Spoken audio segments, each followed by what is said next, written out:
Welcome to the punctuation on another highly questionable week. What do we have today, Bomani? Apparently, Derrick Rose is the latest in a long line of people to move to New York City to become stand-up comedians. Look at this. Papi's already smiling at Derrick Rose. Dale, Papi.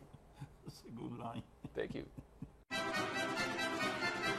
What should we make of the allegations surrounding Ezekiel Elliott? I don't know if we have enough information to talk about this, so I don't know how to have enough information to know what to make of it or what to do about it. But here's the backstory, okay? There's an allegation, a police report reported by TMZ, an assault in the driver's side of her car against his ex-girlfriend. That's what's being alleged. Now, there are some reports on one end that Ezekiel Elliott has text messages saying that he got set up in this situation, and then you have the report on this side. I think the thing to do that's most prudent is wait for more information. Okay, so we got a macro level issue here, which is in this country we spent centuries not taking women seriously enough when they allege domestic violence. We have come around on that in a lot of ways, and now I think we are more open than ever to listen and in some cases to believe women when they make these allegations. However, we have a case like this where there is an alleged victim and then there are 4 witnesses who have stories that conflict with the victim's story. How am I supposed to say anything about Ezekiel Elliott when, as it stands right now, it's 4 people saying that he did not assault her and only her saying that he did? What should the WNBA do about players refusing to take questions on any subject other than Black Lives Matter? Yeah, yesterday we talked about 3 WNBA teams, including the New York Liberty, who had worn black T-shirts to show support for the Black Lives Matter movement, and they were then fined by the WNBA for uniform code violations because the WNBA said not to use the uniform as a place to make a statement after the Minnesota Lynx had done so. Well, the New York Liberty they got another way to go about this. This is Tanisha Wright. We really feel like there's still an issue here in America, and we want to be able to use our platforms. We want to be able to use our voices. We don't want to let anybody silence us in what we want to talk about. So you guys can ask away about anything that's happening in society. And it's unfortunate that the WNBA has fined us and not supported its players. So whatever you want to ask about that, feel free. But we'll only be taking questions about that today. Now, there are a couple of interesting notes here. Number one, members of the Liberty who have been speaking up other than Wright. We're talking about Tina Charles, Swin Cash. These are not anonymous players. These are big names in this league who are doing this. Another thing that's worth noting is after the Minnesota Lynx did what they did with the T-shirts, the WNBA said, hey, do what you want to do in press availability. Don't do it with your uniform. That's press availability. They're doing it. This is escalation is what it is. You fined us for what was a quieter movement. We just wore T-shirts, and you said, no, not on the uniforms. You got to keep the uniforms uniform. And so she's using her platform. She's using this space to tell you, okay, now this escalates. Now, I think this is interesting in a number of different ways, but we don't generally watch or pay attention to the WNBA. The games are about to go away. We're not about to see anything from this platform. So the last chance they get to use this platform this season, they use it that way. And understand this part of it, too. LeBron, Carmelo, and company standing up at the ESPYs and doing what they did was one thing. This is a lot more strident, this is a lot more pointed, and it's a lot less conciliatory. This is strong stuff. Is it fair for Le'Veon Bell to be suspended 4 games for missing a drug test? Was this Red Man or Method Man in our He's scenario? Red Man. LeGarrette Blunt is Method Man. He's Red Man because he's actually better at his job. Okay, Blunt was in the car as well. What a great name for a guy with a marijuana scandal. Here's what we're looking at here. Le'Veon Bell is already in the drug program, and a missed test is the same as a failed test. When you're in the drug program, it's really a militant drug program, and you don't want to get caught. It's hard to get caught, but once you're in it, a missed test is a failed test, and that is fair, even though overall the drug program isn't fair. Yeah, there's no question as to whether or not it's fair, but we're right. We got to split this into 2 things. You can have a principled objection to the fact that marijuana is prohibited in the NFL. However, once it is, it's fair to say these tests aren't that hard to beat. They're not really stopping that many people from smoking weed. It's basically a test that only catches addicts. Le'Veon Bell is basically playing for a contract this season, and he missed the drug test. If you're willing to roll the dice on millions of dollars behind smoking weed, you might be an addict, and the NFL might be in a position to help you. You know, what do you miss a test? You know, if you have a problem finding good urine, you know where to come right here, buddy. I'm always available 24/7. That's it. Easy to reach. You haven't been able to pass a drug test since 1967. I love the idea of my father selling his urine. Do you see the NCAA following the NBA's lead and pulling these national events out of North Carolina? Yes, the NBA has taken the 2017 All-Star Game away from Charlotte, and now people are asking if the NCAA will do something similar. Mark Emmert has given indications in the past that he would pull events out of North Carolina, and if they did, that might be the thing that gets some people talking, because where that will really matter, college basketball. That's a state with 4 sites that tend to host games early in the tournament and maybe even the regionals. And there's this one school that wears baby blue that always capitalizes upon the fact that they get to play all these games without ever having to get on a plane. Maybe, just maybe, this is the one that makes something change, because this could actually affect competition in the NCAA. This is why Adam Silver and the NBA, generally being progressive, our most progressive of leagues and leaders and pioneers in these areas, is important, because I don't believe the NCAA would have done this as a leader, but the NCAA will do this as a follower. It just got a lot easier to do this because someone else did it first. To be fair to the NCAA, they did take all those events out of South Carolina over the Confederate flag. Guess who's here to say, hey, we took down that Confederate flag. If you need somewhere to bring these games, that would be South Carolina. Is Derrick Rose right that the Knicks are considered a super team like the Warriors? Derek, don't say things like this. Derrick Rose is literally the only person saying this. He's being quoted as saying people are looking at the Warriors and us as super teams, and it's literally the first time I heard anyone say it was from Derrick Rose. Derrick Rose didn't want to recruit Carmelo Anthony to Chicago a while ago. We wouldn't have considered it a super team if he had, and now all the broken pieces are in New York. And why are you saying this? Oh, there's one reason why we're saying this. Derrick Rose still thinks he's the MVP. If Derrick Rose is still like an MVP caliber player, you talked about pairing him with Carmelo and Porzingis, people really would be talking about this like some variety of super team, except 2011 was 5 years ago, man, and you shouldn't have won that MVP in the first place. I like what your friend Dragonfly Jones said on Twitter, that while the Warriors are building an actual super team, the Knicks are building a team to lose in the Eastern Conference Finals in 2011. Well, Phil Jackson is going to say, what? We got a super team? Well, I guess my job is done, Now I can spend all my time in the beach. What would be the change? What do you mean now I can spend all my time on the beach? He's calling for the bill in Tahiti. Wait, I got a super team? Let me get back to New York. Coming up next on my son's TV show, we talk to Jim McElwain. I'll teach you salsa. There you go. Oh, God, you teach me. Love of God. Here we go. You got the salsa, talk about you going down the aisle. Pick All one. right. There you go. Come on, Jim. Go on, get up your seat. Go. Joining us at the beach today is Jim McElwain. The University of Florida football coach. He is colorful. He gets a lot of sun. Let's talk to him about some other things. Can you give us a story about Nick Saban? You worked under him for a little bit. Can you give us a story that people don't know? I'll give you one. Did you know he played the accordion, that he was someone who used to play the accordion when he was younger? Give me one in exchange for that one. Well, I do know this. The guy loves listening to the Eagles, and he's got a little theater down in his room, man, and he rocks it, and it's something that he really enjoys. I gotta say, the most predictable thing you could have told me about Nick Saban is that he likes the Eagles. I mean, that is the most Nick Saban I would have guessed it. That he rocks it? What does that mean? As much rocking as you can do with the Eagles. Yeah, I imagine. It, man. What did the financial struggle look like for you in the early times of coaching? Well, you never really worried about the money. I think I still have the first contract's $4,736 a year. But I also tended bar and worked at J.C. Penney, so you had to do what you had to do to make ends meet.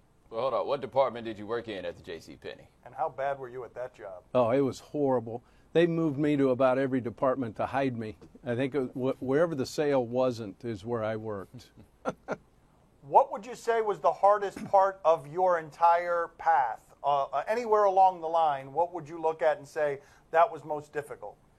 Boy, that's a great question. And as I look back on the 2 years of doing this, there were some rough times. And I think about those moments, when we got let go at Montana State, of all places, a place that, I grew up in Montana. But when they let our staff go, and looking at my 3 little kids and trying to figure out what I was going to do. You know, this is pre-cell phone, and you had to sit by a phone and wait for somebody to call you, and hopefully somebody would as you're trying to make contacts. And I think the best thing that happened to me is I wasn't sure whether we were going to stay in it, but I actually interviewed for a Schwann's delivery job, trying to keep it together. And you know what? I wasn't even qualified to be the Schwann's delivery guy.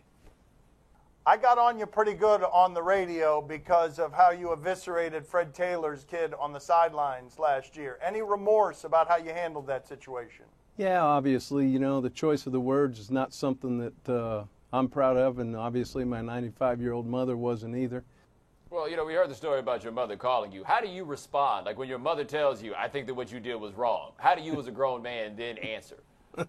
Not very good. Let's put it that way. Anytime you disappoint your mother, man, that's the hardest shame a guy can ever have. Well, tell us about that conversation. What did that sound like? Put us there. Yeah, you know what? I can't because, man, that's a hard one. Wow, it sounds like you were genuinely hurt by that. Like you felt the need not to explain, hey, he had a good season and I was coaching him up, but you just, hey, I'm sorry I disappointed you, Mom. No, I mean, and you know, disappointed her, and again, how I went about it. That's all. Jim, my father's got something for you. Go ahead, Papi. All right, let's hear it. Jim, can you tell me about the first date that you went on with your wife? That's a classic. You know, at first date, I think we met. Yeah, we might have met at a place where we were dancing, and I think she actually got a little jealous when I was dancing with this other gal. And finally, I said, okay, I might have got her now. So that was a good thing. And I tell you what, 28 years we've been married, and we just married off our daughter, our oldest daughter, this weekend back up in Montana. And you want to talk about a special moment for two parents, man. Seeing your daughter walk down the aisle, now that's something special. Well, Jim, can you teach me some of your dance move? Hey, only if we can do the salsa, right? You got it? The salsa? I'll teach you salsa. There you go. Oh, God, you no. teach me. For the love of God. Here we go. All right, the salsa, talk about you going down the aisle. Pick All one. right. All There right. you go. I mean, Come on, Jim. Come on, get off your seat. Go. He's not You got to move the hips. he's not moving anything. He's not moving love it, anything man. at all. This is good stuff. Strike three. See you later, Coach. See you later. What just happened? Get out of here. Goodbye. Take it out of your pocket and show it. Then throw it like this way, that way, this way, that way. On beautiful South Beach, Miami. Time to play the game that has sky-high cholesterol. Do you question? Good cholesterol, though. You give us topics and events, and we question. Do you question Matt Holiday's toughness? Oh, come on, man. We're not about questioning people's Well, toughness especially here. not this guy. He's No. built like a brick leap Oh, house. what's going on here with him? He's still playing for the Cardinals, right? Yeah. Okay. Not this guy. Oh! Ow! Player got him up around the face. Oh, that's Here's- a terrible Mike frame. Matheny, the first man out, which doesn't surprise me because he took one of the worst pitches to the face I've ever seen. Oh, You could see it hit his that's a cheek. terrible phrase. nose Took is one to bleeding. the face. And he tried to go to first base, by the way. Ah! Wow, right on the honker. Grazing of the nose. Obviously not intentional. Look, he's still trying to go to first base. Oh, go back to the dugout, Matt. For pitcher and hitter. Well, it's not the pitcher's fault. I mean, Holiday had his nose hanging over the plate. Really? You know, I mean- he has a big one, too. Dad, Oh. what? He does not. What? I mean, what? I do have to say, though, he did react more with arm than face out the way. I think he might do that different next time. Do you question whether this was worth celebrating? We like celebrations around here. What do we got?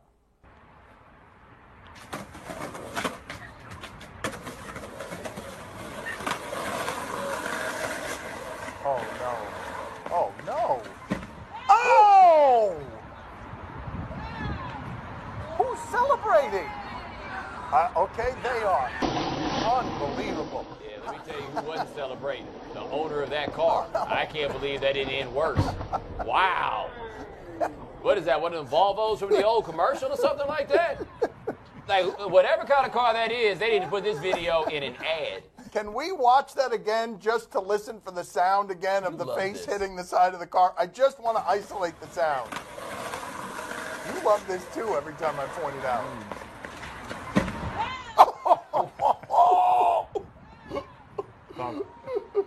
The side of the face denting the car. And the photographer with them, by the way.